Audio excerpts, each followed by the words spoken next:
नमस्कार, सुप्रभात मित्रांनो, गाडी धुवायचं काम चालू आहे आपलं।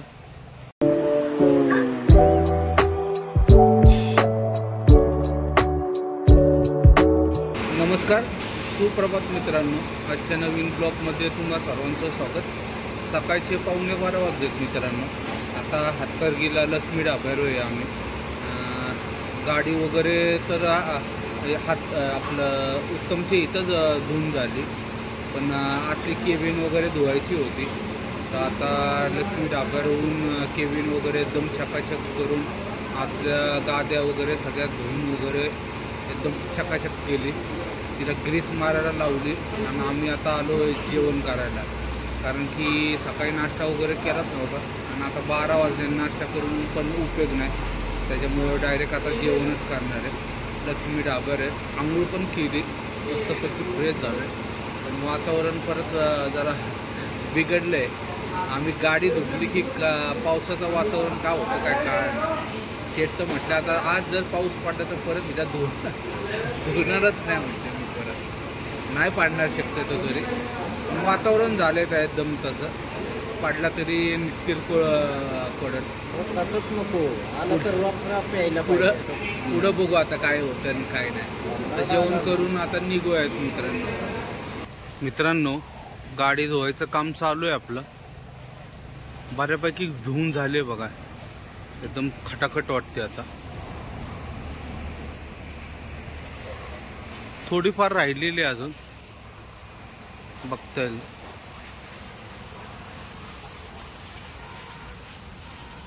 एकदम मन लावून काम करतो, एकटाच माणूस असतो, पोरगा असतो एक, पण गाडी एकदम चकाचक म्हणजे चकाचक काढतात, अशी नवीन सारखीच हे करतात। एकदम ताटपत्री वगैरे सगळ्यावर पाणी मारून घेतले तिने पद्धतशीर एकदम। आपला बॉक्स वगैरे बघा एकदम क्लिअर केलंय। काकतीला आहे, काकतीच्या उताराला त्याचं वॉशिंग सेंटर आहे। चासीस वगैरे आल्या तरी सगळ्या इथंच शक्यतो वॉशिंगला येतात। उत्तमच्या सगळ्या गाड्या ह्यांच्याकडेच वॉशिंगला असतात। एकच पोरगा आहे पण एकदम मन लावून काम करतो, म्हणजे कुठलंही असं हे नाही करत, तुका लावायचे काम नाही करत।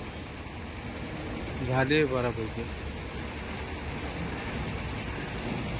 निघूयात आता हातकर्गीला जाऊन आंघोळ वगैरे करायचं। मेन रोडच्या बाजूलाच आहे, भरपूर लोकांना माहीत असेल जे ड्रायव्हर लाईनमध्ये तिथं। लाईट नाही गेली अजूनपर्यंत, लाईट गेली की तो लगेच थांबवेल। शेत थांबलेत आपल्या नेऊन।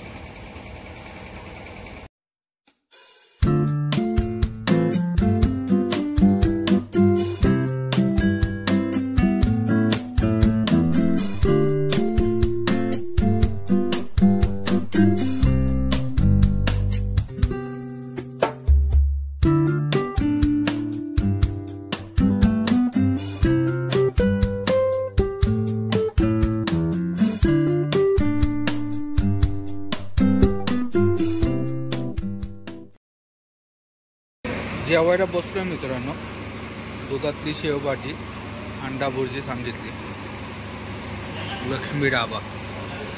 आज सगळं फ्रेश झालोय आम्ही व्यवस्थितपैकी। घरातून निघाल्यापासून आंघोळ वगैरे काहीच नव्हती केली।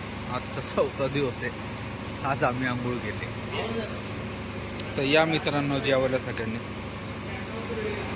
दत्तला जायचा प्लॅनिंग होता पण खूप उशीर होईल, त्याच्यामुळे इथं जेवण करून निघतोय।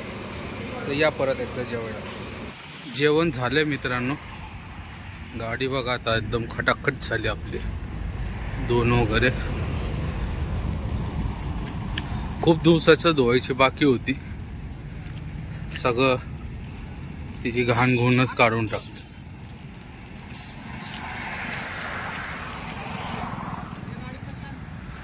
एकदम म्हणजे एकदम स्वच्छ झाली, चासी वगैरे सगळं क्लिअर केलं एकदम। गाडी धुतो एकदम पद्धतशीर।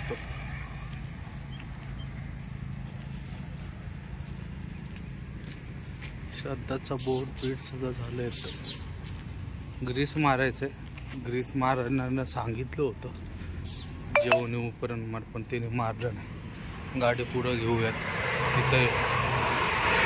तिथं दुसऱ्या गाडीला ग्रीस मारतो तिथे घेऊयात. पुन्हा एकदा मित्रांनो आम्हाला जाम लागलेलं आहे साताऱ्याच्या अलीकडे.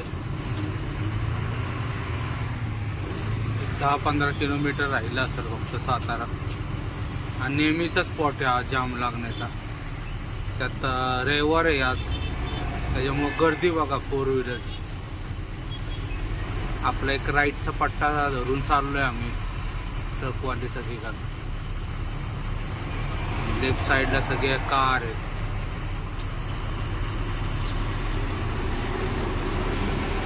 दरवेळेस इथं जाम लागतं म्हणजे लागतंच. रविवार असून दे, नाही तर सोमवार असून दे, नाही तर कुठलाही वार असून दे, इथं जाम लागणं आहेच. एक क्रॉसिंग आहे, एक गावात रस्ता जातो मध्ये, त्याच्यामुळं तिथं जाम लागतं. त्या आडव्या गाड्या जातात तिथून. आज आपली गाडी खाली होणार नाहीये, उद्या रात्री बोलवलं तिथून. आपल्याला पहिलेच सांगितलं होतं तसं मिलवाल्यांनी, शक्यतो तुमची गाडी रविवारी रात्री नाही होणार, तरी तुम्ही एकदा पार्टीला फोन करून बघा म्हटलं होतं. सकाळी फोन लावला होता त्याला हत्तरगीवरून शेटला. तिने सांगितलं आज नका येऊ, आज 2 गाड्या आहेत म्हटलं माझ्याकडे पहिल्याच्याच, उद्या या, उद्या करून देतो. बघू आता किती वाजतात आपल्याला जायला वगैरे. हे ट्रॅफिकचं सगळं प्रॉब्लेम आहे, त्याच्यामुळं अवघड आहे. परत अजून पुढं आपल्याला सासवड मार्गे जायचं. आता सगळ्या भरपूर गर्दी असणार त्या रोडला पण, कारण की सगळ्या गाड्या त्याच रस्त्याने जाणार आहे, त्याच्यामुळं तो रोडला पण ट्रॅफिक असणार. बघूयात मित्रांनो किती वेळ लागतो आणि काय होतं आता पुढं. या जाममध्ये पण किती वेळ लागणार काय माहिती आहे. मित्रांनो सकाळचे 8:30 वाजले. घरी आहे आत्ता. काल रात्री आम्हाला 2 वाजले पोचायला मार्केटला, कारण की ट्रॅफिक वगैरे भरपूर लागली आम्हाला साताऱ्याच्या अलीकडं. त्याच्यातच कमीत कमी 2-1 तास आमचे त्याच्यातच गेले. त्याच्यानंतर मार्केटला आलो, पार्किंगला गाडी लावली, कारण की आपली गाडी खाली होणार नव्हती रात्री. आज बोलवले रात्री त्यांनी. अन्नाची पार्किंगला जागा पण भेटली. गाडी लावून घरी येता येता मला 2:15-2:30 झाले. तर मित्रांनो आजचा हा ब्लॉग इथंच समाप्त करतो. व्हिडिओ आवडला असेल तर लाईक, शेअर आणि सबस्क्राईब नक्की करा. जय महाराष्ट्र, जय हिंद.